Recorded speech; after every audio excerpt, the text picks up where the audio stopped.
Bonjour, dans le cadre de ce Terra Incognita, j'ai à cœur de vous proposer des recettes un petit peu originales de jus. Et donc cette première semaine, on est dans des jus faciles, on va dire, hein, des jus entre guillemets de débutants. Et c'est important pour moi, hein, parce qu'il ne s'agit pas de démarrer avec les jus les plus détox, hein, en sachant qu'un jus ne détoxifie pas. Le corps se détoxifie tout seul. Par contre, il peut y avoir des principes actifs dans certaines plantes qui vont aider à la détoxification du corps, voire la stimuler. Si je vous fais un jus avec de l'ortie, de la roquette, du chou, du céleri branche et puis un petit citron par exemple et du gingembre et du curcuma, ça va être un jus extrêmement qui va pousser énormément le système lymphatique, qui va obliger tous les liquides à circuler, donc c'est très très bien, mais c'est pas obligatoirement un jus pour démarrer, hein, il faut une adaptation progressive. Donc dans cette première semaine, je vous propose des jus plus faciles, plus confort, des jus passe-partout. Des jus aussi que vous allez pouvoir proposer à vos enfants. Et parce que leur première expérience du jus, c'est clair que si tu lui fais un jus tout vert, amer, c'est mal parti. Tu auras du mal à vendre ton extracteur de jus. Il vaut mieux commencer par des jus très très doux. Alors il y a des parents qui me disent ouais, moi je commence par juste du jus de pomme. Puis petit à petit j'ajoute des carottes. Pourquoi pas? À condition de ne pas rester sur le jus de pomme trop longtemps, parce que les fruits il vaut mieux les manger à la croque que les prendre en jus. Mais à condition de ne pas rester sur les fruits trop longtemps, c'est une bonne solution. On les habitue petit à petit et ils se rendent compte que finalement le goût est bon. Hein. Puis quelques années après, ils se retrouvent à boire des jus beaucoup plus complexes.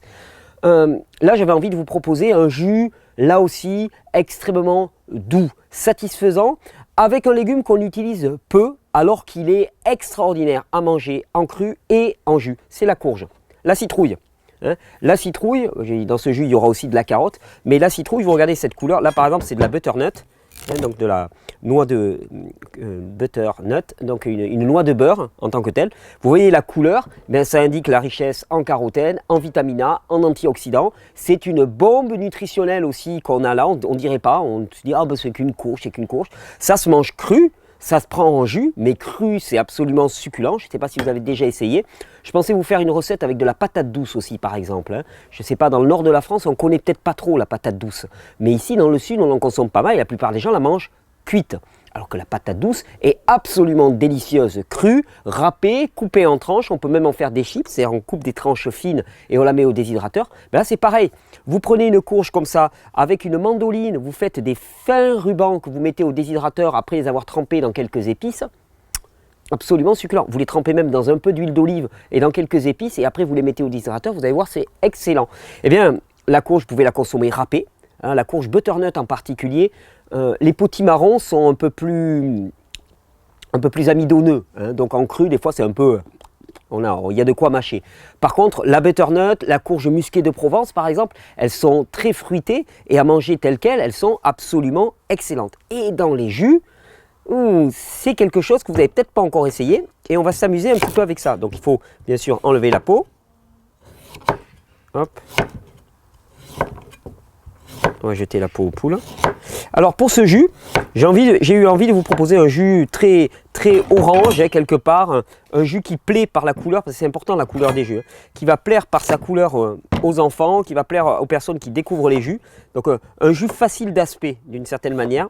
On va renforcer le côté orange en rajoutant de la carotte. La carotte c'est un peu le légume passe-partout, c'est le légume emblématique des jus. Hein. Norman Walker, qui était un peu l'initiateur, hein, de l'extracteur de jus moderne dans les années 40-50, Norman Walker ne jurait que par le jus de carotte. À titre personnel, j'aurais plutôt tendance à bloquer sur la betterave, que je trouve encore plus intéressante en termes de nutrition que sur la carotte. Mais bon, je comprends aussi, donc la carotte est un excellent légume. Là, il se trouve qu'en plus, on a des très bonnes carottes du producteur à d'à côté, donc pas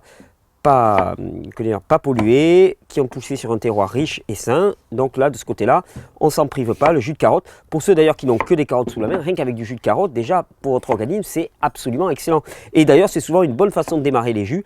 Vous commencez avec quelques carottes, vous êtes sûr qu'au niveau réaction dans le corps, ça ne va pas être trop costaud. Et ça va bien passer. Alors la carotte, moi j'enlève juste le collet là. Hop.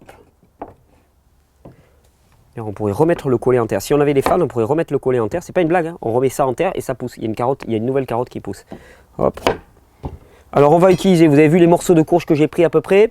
On va utiliser 5 carottes comme ça. On pourra les mettre en entier dans l'extracteur. Maintenant que j'ai vu qu'ils tenaient la route, ces petits extracteurs verticaux.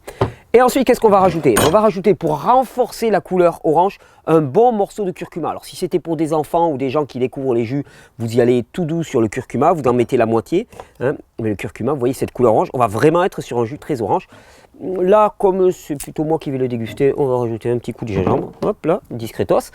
Et ensuite, eh bien, je vais rajouter une ou deux oranges, pas plus. Même une orange, tiens, on va rajouter. Alors l'orange, quand vous l'appelez, je vous recommande vraiment de l'appeler, comme on dit, à vif, en gardant cette peau blanche, parce que dans cette peau blanche, il y a énormément de facteurs nutritifs très intéressants. Tout ce qu'il faut enlever, c'est la partie orange, dans laquelle il y a des huiles essentielles qui peuvent être un peu irritantes pour le tube digestif. Et encore, bon, c'est des mesures de précaution, hein, qu'on donne, mais en vérité, ça ne serait pas si grave si vous mettez un peu de peau d'orange. Mais voilà, en règle générale, on enlève la partie orange de la peau. Voilà. Alors si vous aviez des oranges sanguines, par exemple, ça... Oh, attendez, il y a un oranger là, juste en face de moi. On va aller voir s'il y a une orange sanguine. Je vous abandonne un instant.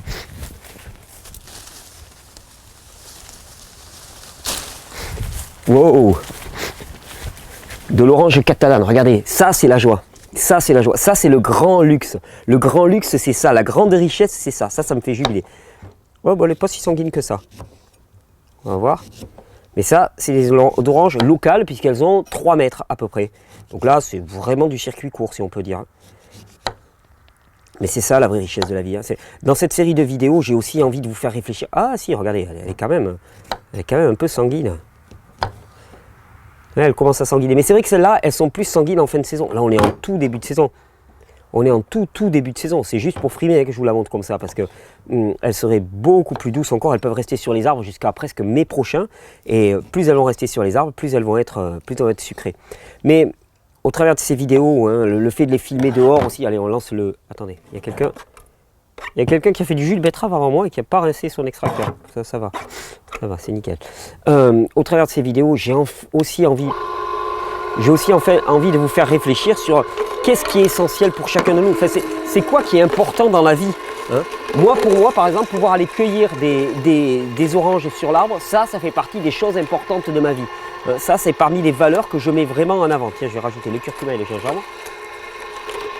Ça fait partie des facteurs qui sont essentiels pour moi. Hop.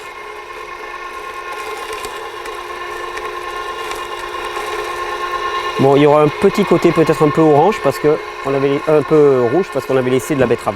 Mais ça fait partie des vraies valeurs. Et quand tu réalises globalement que notre mode de vie nous amène droit dans le mur par épuisement et par sous-nutrition, je veux dire à tous les niveaux, hein, que ce soit au niveau alimentaire, mais que ce soit sous-nutrition parce que ce que l'on voit en permanence comme environnement, eh bien, il est désespérant, c'est juste du béton à perte de vue, sous-nourrissant en termes de relations humaines, sous-nourrissant en termes de créativité dans le travail et de réalisation de soi-même dans son travail.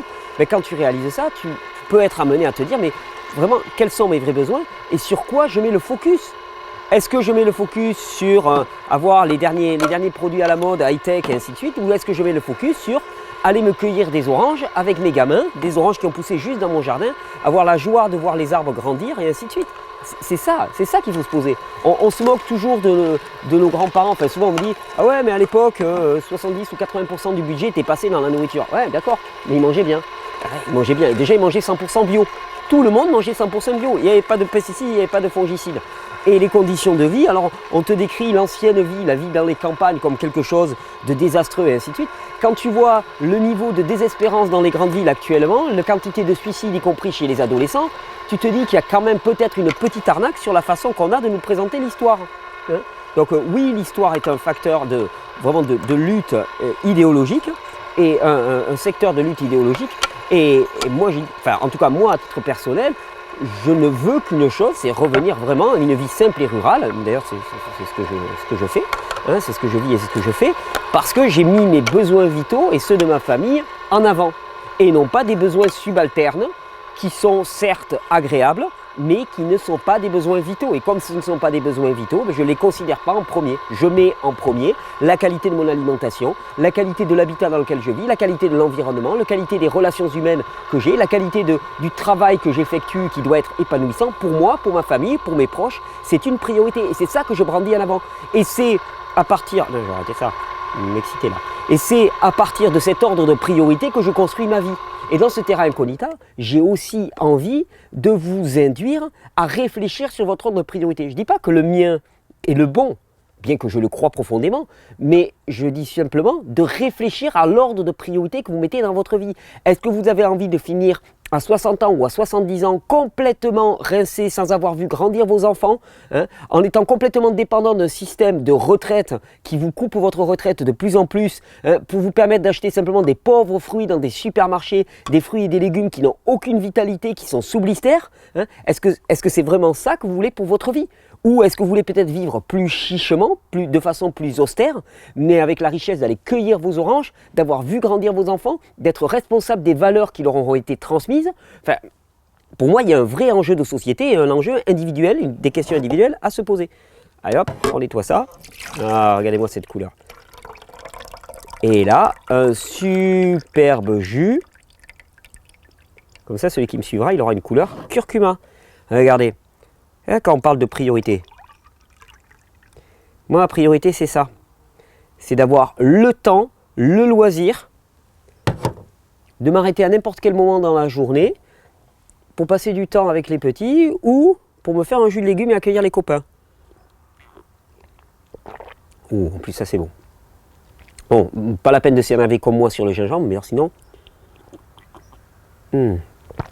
Et la courge ajoute vraiment un côté un peu plus épicé par rapport à la carotte. C'est très sympa. D'ailleurs, pour les enfants qui sont d'ores et déjà habitués à la carotte, vous pouvez switcher sur la courge.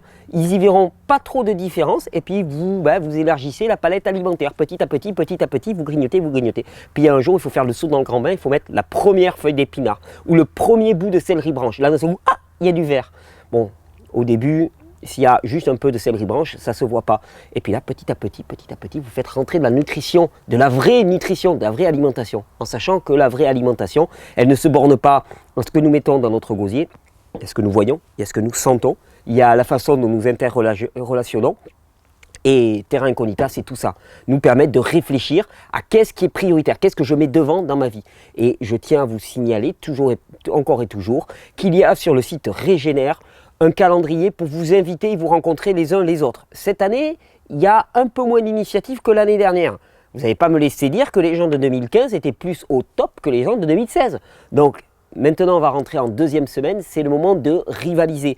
Et d'ailleurs, moi, je tiens à signaler qu'il y aura une invitation par chez moi pour le dernier dimanche, le 18 décembre. Mais je vous en reparlerai en Catalogne. Mais pour tous ceux qui veulent bloquer le 18 décembre, on va faire une grande fête en Catalogne, un peu spéciale. Je vous en parlerai quand même, que vous sachiez à quoi vous attendre. D'ici là, bonne régénération. Je vous souhaite vraiment de pouvoir déjà vous poser suffisamment pour réfléchir à vos priorités. Et une fois que vous avez défini vos priorités, seul, en famille, en couple, entre amis, de ne rien lâcher tant que l'ordre de priorité que vous avez établi, à partir de vos rêves, à partir de ce que vous ressentez, à partir de ce que vous savez, ce que vous connaissez, ne rien lâcher tant que cet ordre de priorité n'est pas établi tel que vous le désirez. Je vous souhaite une bonne régénération. Ça a du bon Terra Incognita parce que j'arrête pas de me faire des super jus. Ça, je suis obligé d'inventer, ça j'aime bien. Et 13 minutes, c'est top.